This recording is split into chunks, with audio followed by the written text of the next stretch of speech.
You ask Tiger to solve. This deals with linear equations with one unknown. The final result is k equals 8. Let's solve it step by step. Simplify the expression. Expand the parentheses.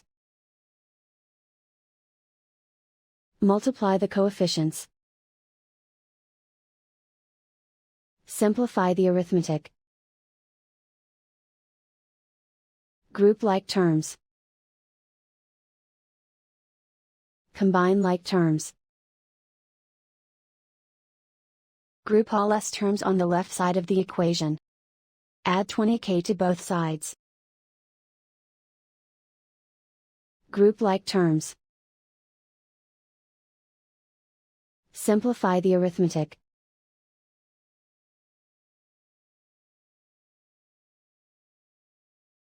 Group all constants on the right side of the equation.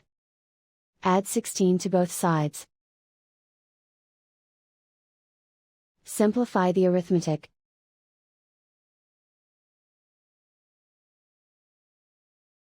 Isolate the s. Divide both sides by 2.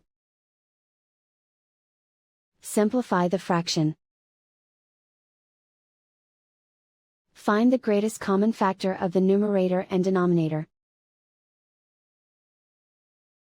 Factor out and cancel the greatest common factor.